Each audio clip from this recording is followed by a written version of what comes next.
was that from, Phil? An Eddie Cantor song originally from the 1920s. It's a beauty. Graham Kennedy used it for many years. Yes, and he stole it from Jack Parr. It was his TV was it theme his theme? for his Tonight Show. It's a beauty. Yes, it is good, isn't it? Yeah, Great song. Yes, it is. And it brings us into profile Mike McColl Jones, who worked on In Melbourne Tonight for many years, and with Graham Kennedy, and a series of hosts on IMT. Mike McColl Jones, good evening. Hello, Bruce. How are you, Mr. Good, Shiny Pants? Yes.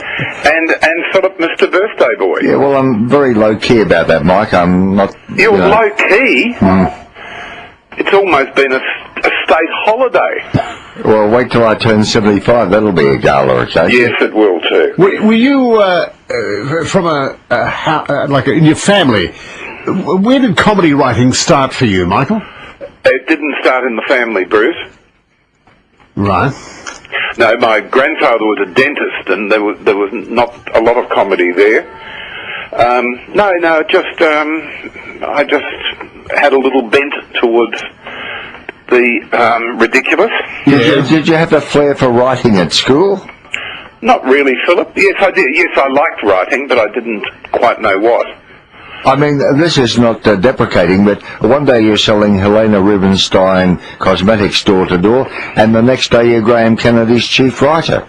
Yes, it sort of happened like that, didn't it? Well, that's wonderful that you got that lucky break. But a lot of people did that sort of thing. Yes, yeah, that was a real sea change. Now, congratulations, Philip, by the way. I bumped into Lewis Martin.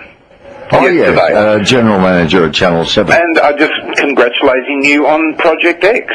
You'd be delighted with that news, Bruce. Yes. Well, we haven't made the pilot yet. That's no, I realise that. But I like the idea of the launch in Cannes. Yes, I think that's going to have some impact, don't you? And it's a great format. I bet Tony Barber would like to have had that one. Oh, yes, well, maybe it's my turn again. But let's not talk about me. Yeah, Mike, who are the people that make you laugh? You and Philip. No, I'll tell you who makes me laugh. People like, and this is not in any sort of order, Graham Kennedy made me laugh.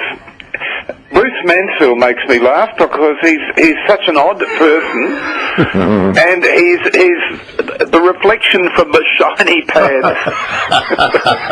And little stories like Chick Chick made me laugh a lot. No, people like Shelley Berman, Jack Benny, Johnny Carson in particular. You haven't mentioned any British comics.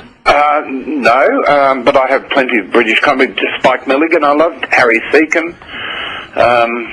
Tony Hancock, perhaps? Tony Hancock, definitely, yes. Until he got rid of his writers, sadly. Where he had Galton and Simpson, who wrote some beautiful stuff for him, and he came out to Australia after he got rid of his writers, and he tried to go it alone, and of course it didn't work. As a comedy writer at Channel 9 for all those years, you were mainly into current affairs gags, weren't you? Mainly one-liners. The news of the day. They weren't sketches. No. Freddie Parsons, whose daughter, actually, Joanna, has published her second novel. Oh, what's that called? I forget. But it's being published this week. Good for her. Yes, Bruce, I'm sorry, I forget the question. What was the question? Well, current affairs, yes. Well, it was mainly topical. That's what I still write, yes. Has anyone over the years ever plagiarised any of your material? Has it got back to you? Yes, Philip. And how have you coped with that or dealt with it? No, never me, Mike. I don't need a scriptwriter. Look, once it's unlike a song or some music or a recording or whatever, where the royalties will go on forever. Once you've written a joke and it goes to air, it's in the public domain. Yes, you can't copyright it. Anyone's got it. Well, there are 7 basic jokes. There are 7 basic comedic situations. And everything comes from it. It's like 7 basic television formats. Everything comes from, in the early days, we had Naked City, we had Red Skelton, we had I Love Lucy and whatever, and those shows now have morphed into shows like The Voice, like our top dramas and whatever.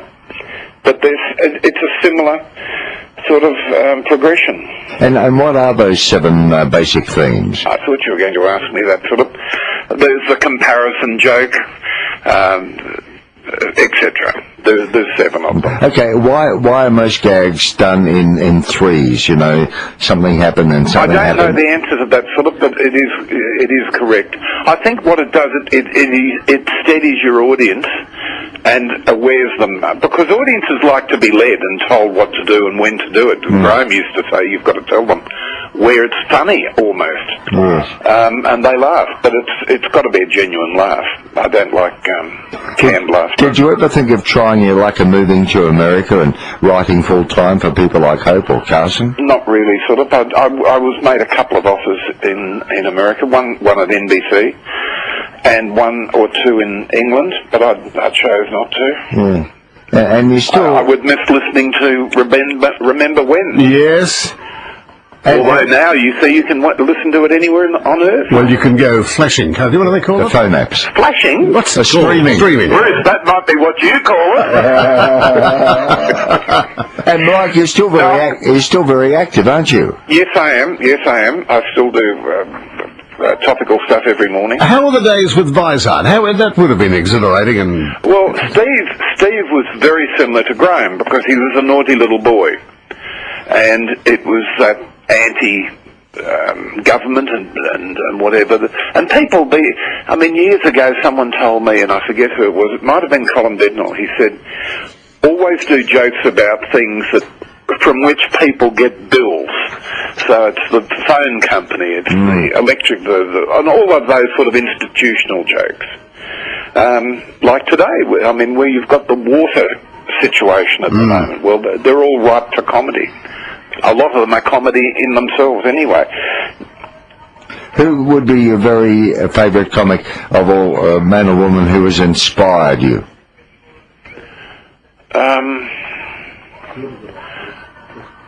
Ken Francis? No, but he's behind the scenes. Would it be a Johnny Carson? Pat? Well, Johnny Carson I loved, as you know. I went to see his show many, many times and sat in the audience and was literally transfixed because I loved him. He was a great comic. He was originally a comic and a magician and a great interviewer. And his show was... for 30 years, he kept America up late at night. He's probably your favourite Oscars compere of all as well. He certainly was. And Bob Hope I like too. Bob Hope is often ignored when they talk about Oscar. But Bob Hope did, I think, 18. Oh, he did, didn't he? Yes, Year after year. Yes, he was terrific, yeah. Now, you've got a couple of questions for us. Yes, I do. I've got 10 questions. Yes. And perhaps Ken and Simon can keep count. Right. Okay, we're taking them turn and turn about. Yep, let's go. Okay, question 1. To you, Bruce. What is the shortest colour sequence in a feature film? Shortest colour sequence. Yep. Like the shortest scene in the movie. Oh, Colour. the shortest scene in colour. Was that the sailor thing with Frank Sinatra and Gene Kelly? Are you thinking of Anchors Away? Anchors Away. No, I don't think so.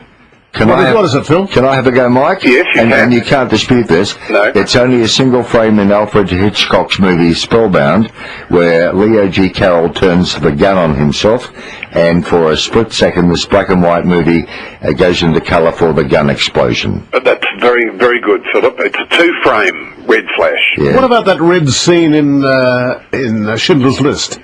I bet The yes. girl in the red dress. But this is the shortest. Oh, that was the shortest. Okay. Yes. Yeah. Okay, Mike. I always thought, Philip, that in Psycho there could have been a red flash when the blood went down the plug hole in the shower scene. There could have been, but there wasn't. No, there wasn't. And in fact, Hitchcock used ink for that sequence in the shower instead of blood. No, Philip, I stand to correct you. It was Hershey's chocolate. Oh, well, Mr. Hitchcock himself told me he used ink. Oh, I'm sorry. Anthony Perkins told me. Oh, well, I beg to differ. Okay. You ready, Philip? Yes? The HSV7 Teletheatre in Fitzroy opened in 1960. Yes. What was the name of the theatre when it was a cinema? Oh, a good question. I think it was a Hoyt's Theatre, and I think it might have been called the Regent. Yes, you're right. Very good memory. Okay. Mm-hmm. Number 3. Channel 7 in Sydney made a series based on Dad and Dave in 1972. Gordon Chater played Dad. Who played Dave? Oh, Gary McDonald? Yes. Oh, good one. Number 4. Yeah. Comedian Jerry Connolly once referred to an Australian TV personality as half man, half desk. Who was he referring to? Sorry, half man, half Desk. Desk. half man, half desk. He was probably talking about a Tonight Show compere. Maybe he was talking about Graham Kennedy. No. Bruce, do you want to have a go? Maybe a newsreader? Oh, yes. Yes, that's right. Perhaps... Oh, Brian Henderson? Yes, correct. Oh, good. Number 5. What did the following have in common? Daryl Summers, Paul Hogan, Col Elliott, and the Hawking brothers. It's to Bruce or to Phil? I think it's yours. Okay, perhaps they were all graduates of New Faces. Yes, they were. Uh-huh. Number 6. Rolf Harris was the first Australian to have his own series on BBC TV. Mm-hmm. Who was the second? Oh, Good question, isn't it? beauty. An Australian on BBC TV. This is yours, Bruce. Rolf Harris. Was it Alan Freeman? No. That was a very good guess. An Australian who went to London and made it big. Are we talking about a group here or an individual? An individual. Because I might have said the Seekers. But I'll pass on that. Okay. So you both passed? Yes. Okay, it was Barry Humphries. Oh. And the show was called The Barry Humphries Scandals, A Thoroughly Nice Man. Yes, of course. Okay. Number 7. Who played the headmaster in Channel 7's The Class of 74? Who's this to? Phil? I don't remember the series very well. So who would have been at the right age there for the class of... Terry Norris? No. Bruce? No, I'll pass on that.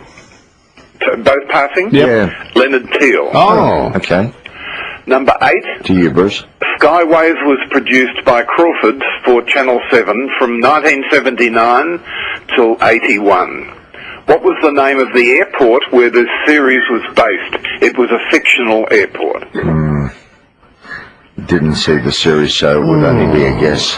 What do you think, Phil? Well, if it was fictional, it's a made-up name, so we'll pass on that, Mike. Pacific International Airport. No, wouldn't know that. Number 9. Who was the first female reporter on 60 Minutes?